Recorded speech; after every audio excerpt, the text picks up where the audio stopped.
Hello everyone and welcome back to another Star Wars figure review. Today we're taking a look at another Black Series 6-inch figure, and it is the turn of the Chonkei loader droid from the Obi-Wan Kenobi series in this one. This is NED-B. I love this figure so much. If Hasbro could churn out figures of this quality all the time, I'd never have anything negative to say about them. He's absolutely brilliant. The price tag not so much, but we've touched on that in previous Black Series Deluxe figure reviews. But aside from that, this droid is awesome. Everything from his hulking frame and the overall sculpt to the accessories, the articulation and the overall deco is done really well, and I can't recommend this one enough. Even if you weren't a fan of the Kenobi series, and I know that there's a few of you out there, this is a superb droid action figure to add to the collection, and I really hope that we get more figures like this going forward.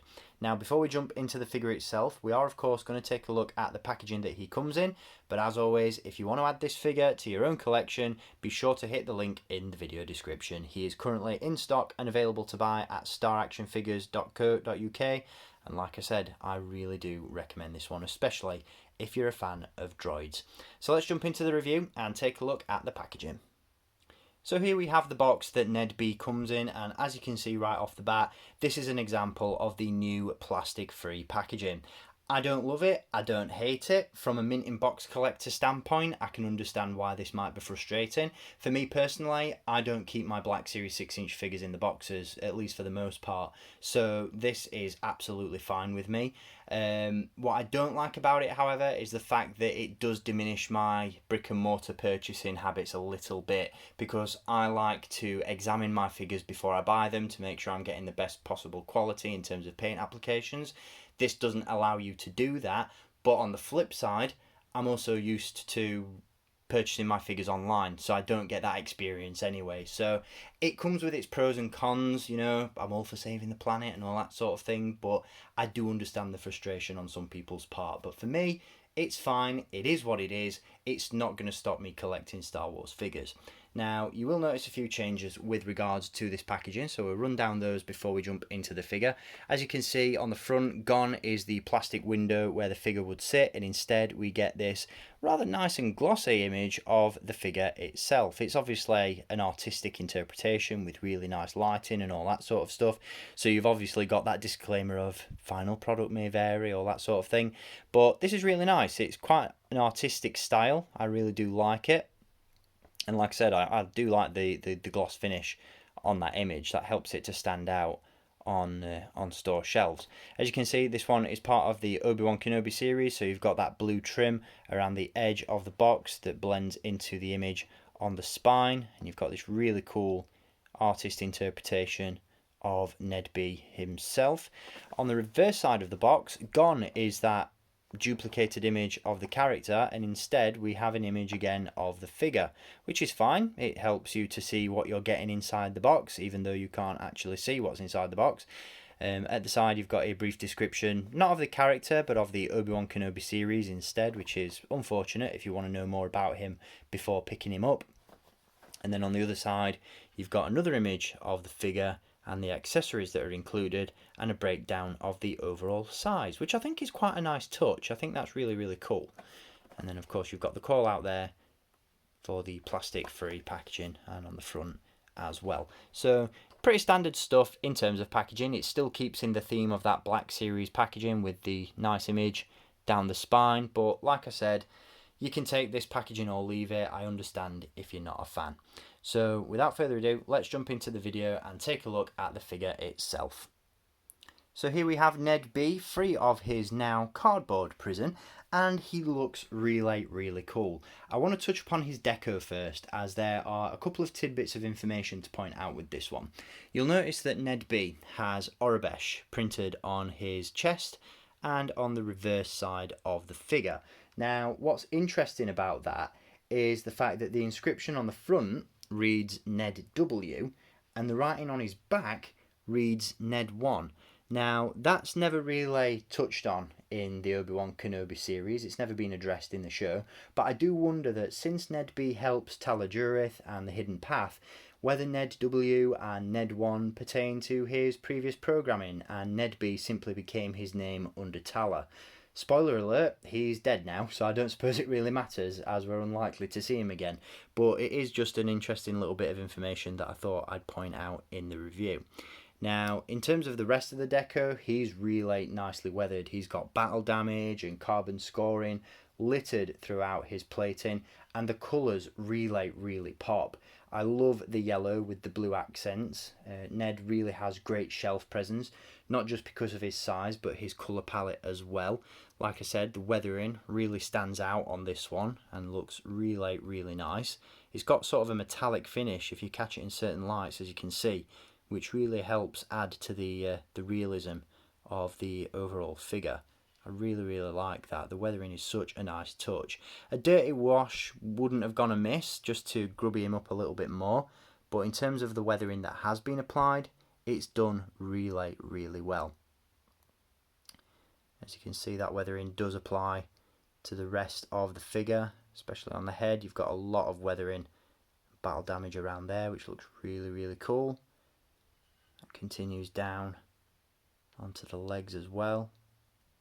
Really nice all round. Now, in terms of articulation, this guy is absolutely packed to the brim, and for a droid, and a bulky droid at that, you can get him in some really cool poses. I would love to have this one displayed on the shelf, bashing a few stormtroopers like we see in the show, you know, picking them up and throwing them around like rag dolls. That would be really cool, but as the eternal struggle of a collector is commonly known, I'm running out of shelf space to do that. So I've just got this guy standing on my shelf alongside other characters from the Obi-Wan Kenobi series, but like I said, shelf presence is definitely there. Articulation wise, he does feature a ball jointed neck. Again, he's got a ball joint in the base of the neck and in the bottom of the skull, or dome, or head, whatever you want to call it. He's a droid, so I guess he doesn't really have a skull. But the articulation is really good. It's nice and fluid, and you get a nice range of movement out of that. There's also hinges and butterfly joints at the shoulders, as you can see. So again, really nice articulation, and the bulky armor plating doesn't hinder that whatsoever, which is really good. We do have a swivel at the upper bicep, I believe.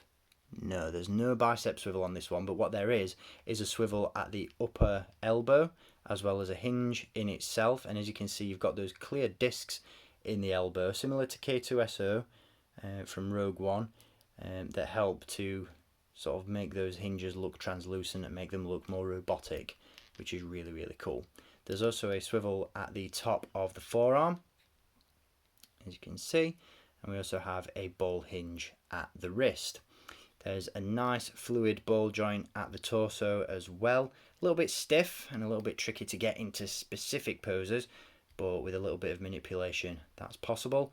We also have ball hinged hips, swivels at the upper thigh, a hinge at the knee, as well as a swivel at the upper and lower parts of the knee.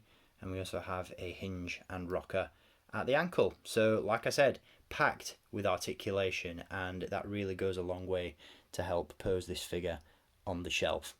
Now, in terms of accessories, he does come with this really cool hammer, which looks fantastic, and like I said, is perfect for knocking out a few stormtroopers.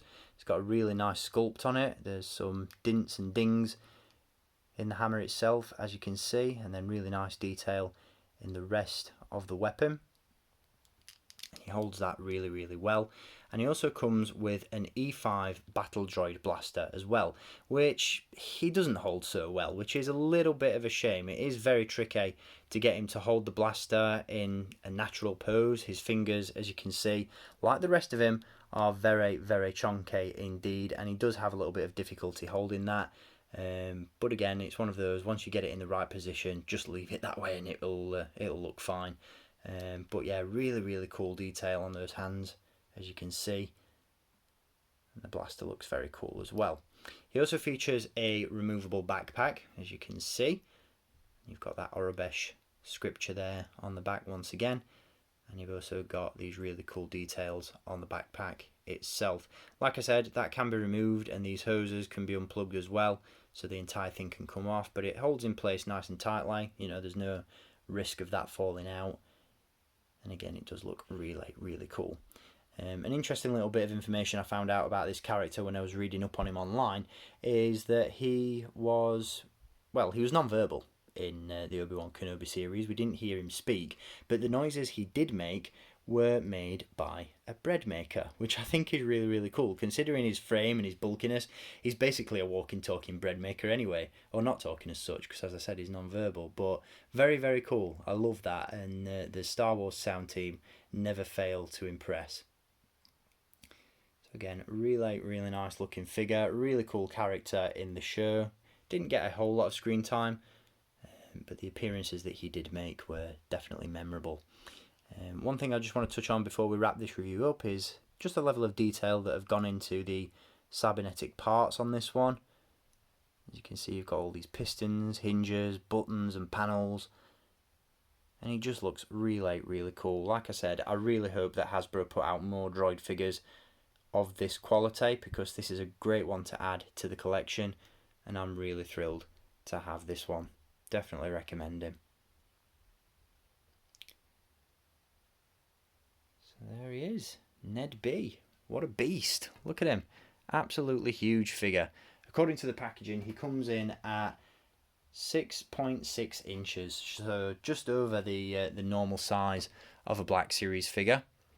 And like you said, he does hulk over the rest of your characters on the shelf. So really, really cool. Like I said, can't recommend this guy enough. Like I said, the price point, it's a little bit hard to swallow, because he does retail for about £30 to £35, depending on where you pick him up.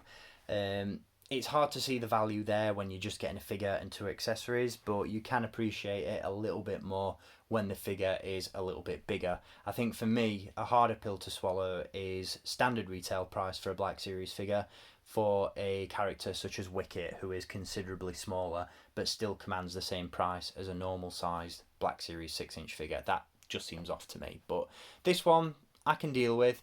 The fact that I purchased it with a gift voucher never hurts, so maybe I'm a little bit biased in that sense, but he does look very, very cool, and like I said, I can't recommend him enough. So I hope you've enjoyed this review. I will be back with some more very soon. Until then, as always, thank you for watching, keep collecting, and may the Force be with you.